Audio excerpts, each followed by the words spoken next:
Hello children, let's start with the first chapter of history, the sources of history. Till now we have studied the history of ancient, medieval and modern India. हमने अभी तक कौन कौन सी history पढ़ी है? Ancient, medieval and modern India. This year we have to study the history of India in the post-independence era. मतलब independence के बाद वाली हिस्ट्री अब हम इस साल में पढ़ेंगे. Sources of modern history are different from those of ancient and medieval history. तो अभी modern history जो है वो ancient और medieval history से different है. We can study history with the help of various sources like written sources, material sources, oral sources and sources in the audio-visual medium. तो हमको history के sources कौन कौन से होते हैं? Written sources, material sources, oral sources and the sources in audio visual medium. So in the modern period we have to take a note of the various sources at the regional, state, national as well as international level. तो कहाँ से हमको sources मिल रहे हैं? Regional, state, national as well as international level.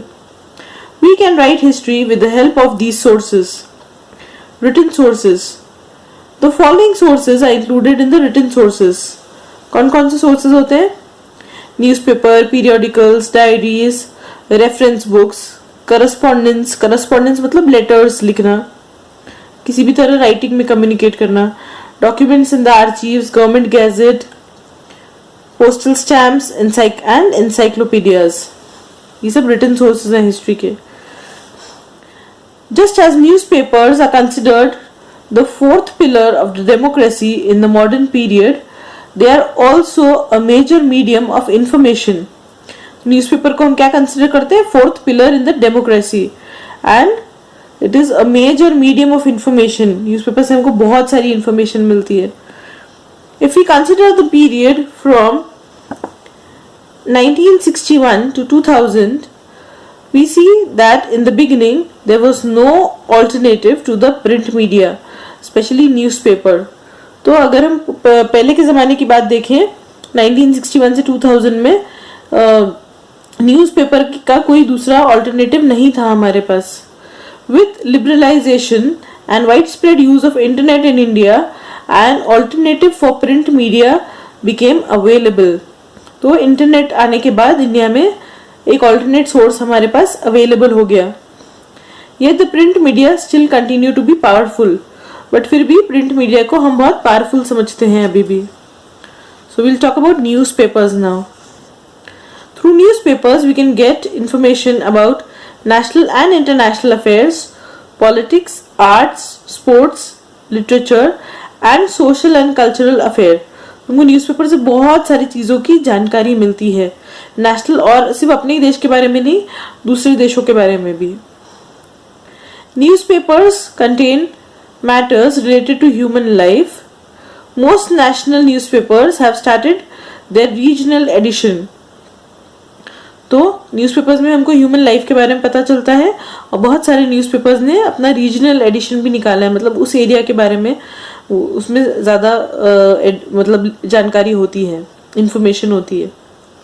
They publish supplements that give information about various topics. तो newspapers में आपने देखा होगा कई बार सप्लीमेंट्स होते हैं, मतलब और भी छोटे छोटे न्यूज़पेपर्स होते हैं अलग से, तो उसमें बहुत सारे अलग अलग टॉपिक्स के बारे में जानकारी होती है. Newspapers of various movements, the dailies और weeklies of the political parties, monthly and annual magazines are most important print media. तो न्यूज़पेपर्स क्योंकि हर रोज आता है तो हम उसको बोलते हैं डेली, और कुछ सप्लीमेंट्स होते हैं न्यूज़पेपर के अंदर जो होते हैं वीकली, क्योंकि वो हफ्ते में एक बार आते हैं, और कुछ मैगजीन्स होते हैं जो मंथली या एनुअली छपते हैं, या तो हर महीने छपते हैं या साल में एक बार छपते हैं, तो उनको हम मंथली और एनुअल बोलते हैं. ठीक है. Some newspapers produce special supplements towards the end of the year that take an overview of the important events of the year. Such supplements help us understand the important events of the year. तो कुछ newspapers में क्या होता है कि हर साल के आखिरी में कुछ एक सप्लीमेंट छपता है, एक छोटा और न्यूज़पेपर छपता है अलग से, उसमें उस पूरे साल के इम्पोर्टेंट इवेंट्स के बारे में लिखा होता है. तो that is a very important source. उससे हमको पता चलता है कि साल भर में कौन कौन से इंपॉर्टेंट इवेंट्स हुए. Now the press Trust of India which is called PTI. After 1953, the Press Trust of India has been an important source of primary details of all important events and of articles on the important subjects. तो ये क्या होता है Press Trust of India में? It has been an important source जहाँ से हमको सारे प्राइमरी और इम्पॉर्टेंट डिटेल्स मिलते हैं हर इम्पॉर्टेंट इवेंट के बारे में, end of articles of important subject, मतलब बहुत सारे इम्पॉर्टेंट सब्जेक्ट्स पे आर्टिकल्स हमको मिलते हैं. Press Trust of India has provided reports, photographs and articles on financial and scientific issues to the newspaper. तो प्रेस ट्रस्ट ऑफ इंडिया क्या करती है कि वो न्यूज़पेपर्स को प्रोवाइड करती है कुछ important reports, photos and articles on financial and scientific issues. तो पैसों से रिलेटेड और साइंटिफिक इश्यूज से रिलेटेड जानकारी वो देती है न्यूज़पेपर को. PTI has now started it's online service. अभी ये पीटीआई हमको ऑनलाइन सर्विस भी देने लग गए हैं, प्रोवाइड करते हैं. During the 1990s, PTI started using the satellite broadcast technology instead of teleprinters to send news all over the country. तो क्या होता था कि पहले पीटीआई जो था वो कुछ तो प्रिंट मीडिया का यूज़ करते थे, तो वो लोग हर चीज़ छाप के फिर यहाँ वहाँ पब्लिश करते थे. बट फिर 1990s के बाद क्या हुआ कि वो सैटेलाइट ब्रॉडकास्ट के थ्रू इन्फॉर्मेशन भेजने लगे ताकि ऑल ओवर इंडिया में हम टीवी के थ्रू देख सकें चीज़ों को. This material is very important for writing of history in modern India. तो मॉडर्न इंडिया में हिस्ट्री लिखने के लिए ये बहुत इंपॉर्टेंट सोर्स है. Postage stamps. The postage stamps don't reveal anything on their own, yet a historian makes them speak. मतलब क्या होता है कि पोस्टेज स्टैम्प खुद से कुछ नहीं बोल के बताता है अपने बारे में इंफॉर्मेशन, पर जो हिस्टोरियंस होते हैं वो अपने नॉलेज के बेसिस पे पोस्टल स्टैम्प से बहुत कुछ इंफॉर्मेशन निकाल सकते हैं. There have been several changes in the postage stamps since India became independent. तो जब से इंडिया इंडिपेंडेंट हुई तब से लेके अभी तक पोस्टेज स्टैम्प्स में बहुत सारे चेंजेस आए हैं. Postage stamps reveal a lot to us about changing times due to the variety in the sizes of the stamp, the novelty in their subjects and their color schemes. तो क्या होता है कि उनके शेप और sizes बहुत अलग अलग होते हैं, उनके कलर्स अलग होते हैं और वो बहुत अलग अलग टॉपिक्स पे बनते हैं. तो उसके बारे में इसीलिए उनके थ्रू कंट्री में क्या हो रहा है उसके बारे में बहुत कुछ पता चलता है.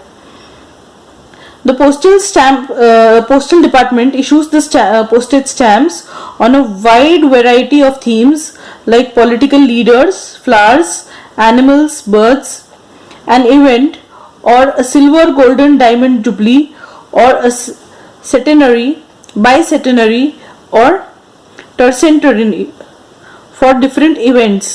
मतलब क्या होता है कि पोस्टेज स्टैम्प्स कौन से टॉपिक्स पे या थीम्स पे बनते हैं?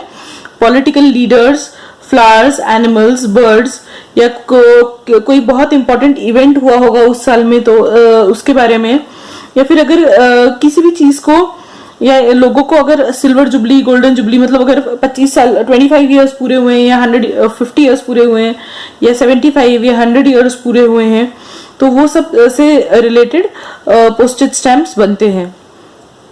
It is therefore a valuable repository of history. तो इससे हम ये बहुत एक इंपॉर्टेंट चीज है जिससे हमको हिस्ट्री के बारे में पता चलता है. तो ये हो गए रिटन सोर्सेज. अब हम देखेंगे मटेरियल सोर्सेज. तो मटेरियल सोर्सेज क्या क्या हैं? The following sources are included in the physical sources. कौन कौन से सोर्सेज है? Coins, ornaments, places of worship, museum, things in daily use, clothing, royal seals, seals मतलब स्टैम्प्स, एंड मॉडर्न आर्किटेक्चर मतलब बिल्डिंग्स. तो ये सब चीजों से हमको पता चलता है हिस्ट्री के बारे में. So now we will see coins. We can also understand history with the help of coins as the changes in the printing of currency notes. Reserve Bank of India prints the notes and its headquarter is in Mumbai. तो अपने सारे notes और coins कहाँ print होते हैं? Reserve bank of India में. जिसका head office है मुंबई में, हेडक्वार्टर है मुंबई में। तो ये लोग क्या करते हैं कि कॉइन्स के डिजाइन्स चेंज करते रहते हैं, उससे हमको हिस्ट्री के बारे में पता चलता है। So the coins from 1950 to those used at present, the metal used for making them, the different shapes, the diversity of the subject on them together help us to understand the important contemporary issues of India. मतलब वो coin किस metal से बना है, उसका क्या shape है, क्या साइज है, उस पे क्या डिटेल्स बने हुए हैं, उससे हमको बहुत कुछ पता चलता है। Example, coins to convey the message of population control and the coins communicating the importance of agriculture and of farmer। जैसे कि हम ये कॉइन पे देख सकते हैं कि कुछ ग्रेन्स बने हुए हैं, कुछ धान्य बने हुए हैं, तो इससे हमको एग्रीकल्चर का इम्पोर्टेंस पता चलता है। So museums, all the states of India have the museums that depict the characteristics and display the cultural and social heritage of the state। Her state में अपना एक म्यूजियम होता है जिसमें उस स्टेट से रिलेटेड, उनके कल्चरल और सोशल हेरिटेज से रिलेटेड बहुत सारी चीजें डिस्प्ले की जाती है ताकि लोग उसको देख के हिस्ट्री के बारे में समझ सकें। They enable us to understand the history. Example, the Chhatrapati Shivaji Maharaj museum at Mumbai, the reserve bank museum in Pune city. तो महाराष्ट्र में ये दो बड़े म्यूजियम्स हैं जहां से हमको हमारे हिस्ट्री के बारे में बहुत कुछ पता चल सकता है। Apart from the government museums, some private collectors also set up their own museums. They are based on the distinctive subjects. Example, coins, notes, lamps and nutcrackers in different shapes, cricket equipments, etc. तो अभी government के museums तो होते ही हैं हर state में। उसके अलावा कुछ लोगों को कॉइन्स या नोट्स, लैम्प्स, ऐसी कुछ पुरानी या एंटिक चीजें कलेक्ट करने का बहुत शौक होता है। अब उनका कलेक्शन बहुत बड़ा हो जाता है तो वो लोग भी अपना खुद का म्यूजियम खोल सकते हैं। ठीक है, तो ये हो गए मटेरियल सोर्सेज। अब हम देखेंगे oral sources. So these sources include the folk tales, folk songs, proverbs, ballads and ovis. Ovis क्या होता है? कुछ मराठी वर्सेस होते हैं जो ओरल ट्रेडिशन में बोले जाते हैं, और मराठी में क्या होते हैं? पोवाडास भी होते हैं। Activists were inspired by the povadas of Lok Shahid Anna Bhau Sathe and Shahid Amar Sheikh during the Sukanya Maharashtra movement। तो सुकन्या महाराष्ट्र मूवमेंट के टाइम पे ये लोगों ने कुछ पोवाडास बोले थे जिनसे जो एक्टिविस्ट थे वो बहुत इंस्पायर हो गए थे। ऑडियो विजुअल सोर्सेस, तो ये हो गए oral sources. Audio visual sources में क्या आएगा? जो चीजें हम देख भी सकते हैं और सुन भी सकते हैं, जैसे कि TV, television, films, internet are called audio visual media. Many domestic and foreign television channels also come under this head. तो बहुत सारे डोमेस्टिक और फॉरेन चैनल्स इसके अंडर आते हैं, ऑडियो विजुअल मीडिया के under. Example, history channel, discovery channel. So Film and Television Institute of India, FTTI. The Government of India started the Film and Television Institute of India at Pune in 1960. ये institution Pune में start हुआ था 1960 में, with the purpose of providing education to the public. तो हमें public को education provide करने के माध्यम के लिए शुरू हुआ था, उपदेश से। An institute called Indian News Review has produced various newsreels on important events in the politics, social issues, arts, sports and culture। तो यहाँ पे क्या होता है कि ये लोग बहुत सारे न्यूज रील्स बनाते हैं, कुछ पॉलिटिशियंस पे, कुछ सोशल इश्यूज पे, आर्ट्स, स्पोर्ट्स, कल्चर, ये सभी टॉपिक्स पे ये लोग बहुत सारे वीडियोस और कुछ डॉक्यूमेंट्रीज बनाते हैं। डॉक्यूमेंट्री मतलब एक छोटी movie. This department has also produced various documentaries on prominent social leaders। कुछ social leaders के ऊपर इन्होंने कुछ छोटे movies बनाए हैं। On the people who have made major contribution for the country and about important locations in India। तो इन्होंने कुछ ऐसे लोग जिन्होंने कुछ important contribution किया होगा या फिर जो important locations हैं इंडिया के, वो सब चीज़ों पे ये लोग ने documentaries बनाई हैं। These news releases and documentaries are useful for studying the history of modern India। तो ये सब न्यूज़ रिलीज और मूवीज से हमको इंडिया की हिस्ट्री पढ़ने में हेल्प मिलती है। ये FTTI का लोगो है। Till now we have seen some important sources for writing the history of modern India. अभी तक हमने कुछ important sources देखे हैं जहाँ से हमको हिस्ट्री के बारे में पता चलता है मॉडर्न इंडिया में। The times in the 21st century are changing so rapidly that even these sources have proven to be inadequate. 21st century में टाइम्स इतनी जल्दी चेंज हो रहा है कि अब ये सोर्सेज भी इनफ नहीं लग रहे हैं। However, new sources are coming forth. तो हमेशा नए नए सोर्सेज आते जा रहे हैं। For example, during the transformation from landline telephone to cell phone, a gadget called pager came up for contacting people. तो क्या हुआ था कि जब हम लैंडलाइन से मोबाइल पे स्विच कर रहे थे तो बीच में एक डिवाइस निकला था पेजर, जिससे लोग एक दूसरे को कांटेक्ट कर सकते थे। But it died out as quickly as it had come up, मतलब वो पर ज्यादा दिन नहीं चल पाया। The huge amount of information available on the internet is used for studying history, but the truth and authenticity of this information needs to be verified. तो internet पे तो और हिस्ट्री के बारे में बहुत सारी इंफॉर्मेशन है जिसको हम स्टडी कर सकते हैं, बट उसमें से कौन सी बातें कितनी सच है वो हमको वेरीफाई करना पड़ेगा। Now it has become comparatively easy to study history with all these sources. तो अभी इतने सारे सोर्सेज हमारे पास हैं तो हिस्ट्री को स्टडी करना पहले से काफी आसान हो गया है। All these sources are from contemporary period. They are easily available. मतलब ये sources बहुत easily available होते हैं और ये contemporary period से हैं। Since a subject like history touches all the aspects of life, efforts and preservation of such sources are made at all levels. We should also contribute to this effort. तो क्या होता है कि ये सभी sources हमको बहुत इंपॉर्टेंट चीज़ें बताते हैं, तो हमें इनको संभाल के रखना बहुत ज़रूरी है। इसके लिए हमने भी हर पॉसिबल कंट्रीब्यूशन करना चाहिए।